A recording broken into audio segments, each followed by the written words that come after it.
And one of these major issues now that comes to the forefront is homosexuality. The topic of homosexuality, when we talk about it today, which is something that we will have to tackle because this passage talks about it, when we speak about homosexuality, it's very important to understand that homosexuality is not a new idea. It is not a new thing that comes out of our progressive movement and out of us trying to be a more advanced society or to try to be more woke as a society. No, homosexuality is an old thing. Homosexuality is what happens before Christ came, when people did not want God and they chose their idols and they chose their false gods and they chose to deny the existence of God. And now as a society, we are actually coming back. We are going backwards. We're not moving forward. Like, the embracing of the LGBTQ movement is not us moving forward. It's actually us now going backwards to what it was like before Jesus came, before we had the truth of God, and men gave themselves over to all their lustful desires, all their sinful thoughts, and all their darkness that was on the inside.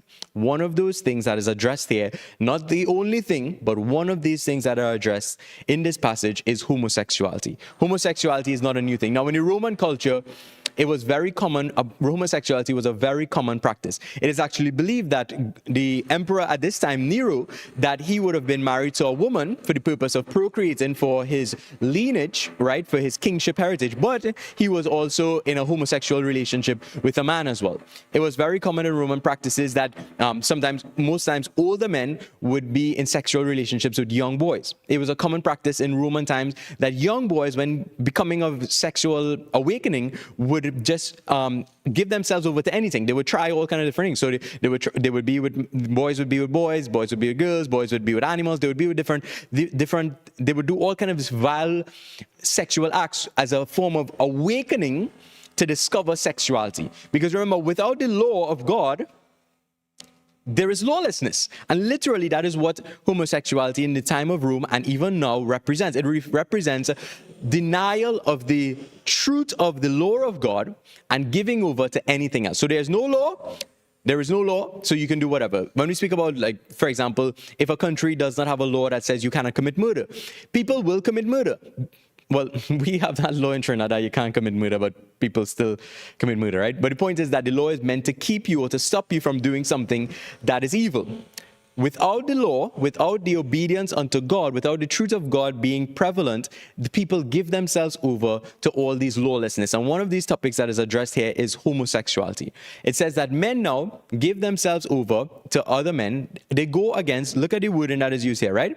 For this reason, God gave them up to dishonorable passions. For the woman exchanged natural relations for this which is contrary to nature. So even in Roman time, it was a popular thinking that homosexuality was against nature. Why? Because in nature, a man and a woman coming together would then reproduce. So that seemed natural, that a man and woman would come together and reproduce. The reason that Paul uses this vernacular of it, they're going against their natural use of their body, is because a man and a man cannot reproduce. A man cannot naturally have sex with another man. They actually have to go against the natural functions of the male anatomy. Now, I don't want to get too gross in this session, but I want you to understand that this is what Paul is referring to. They are going against the nature of their body. Their body does not naturally have that capability to have sex within the two of the same gender, right? Two men cannot naturally have sex. It goes against the nature of their body, the actual function of the human anatomy. So he's saying that they're actually going against their nature. Why they're going against their nature? Because they deny what they see in nature. This is important. He starts off by saying that we have no excuse. We could see in nature that God exists. Now, when you deny through what you see in nature that God exists, you start going against what is natural. This is where now homosexuality comes into play. You want to deny that, hey, I don't believe that God has created men and women for each other. That does not seem natural to me. So therefore, I am going against nature, because if I was to accept that men and women are supposed to be together naturally, then I would be accepting the God of the Bible. So the only way to defy the God of the Bible is to defy my nature, my human nature. And we've even come to a place where we claim that our human nature is our evilness of our human nature is natural. So we try to now spin the truth, and we try to create this lie that, okay, you were created as a homosexual. This is who you are. This is who you were created to be. This is your inner being that is coming forth, and society is trying to deny who you are, and you can change genders because that's not who you were created to be. You weren't created to be a boy. You're created to be whoever you feel to be. Again, it is trying to deny the truth of nature, of who God says you are, for something that is within your own evil desires. And that is the place that our society has reached, where parents are teaching little boys that you can choose to be what a girl, that you could get a surgery done at the age of 5. Like, I have a 2-year-old. He is not mature to make any decisions on his own. A parent's responsibility is to protect your child from what is evil, from what is sinful, from what is harmful.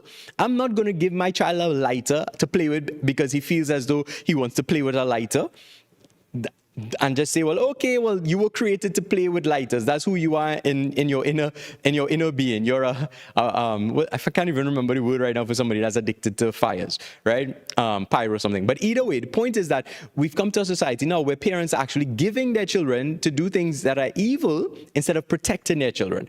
And that is a gross dishonor unto the privilege that God has given us as parents to partner with Him and to care for a child in this world, to then dishonor God by allowing our children to do things that are harmful to them, to do things that they would regret in the long run.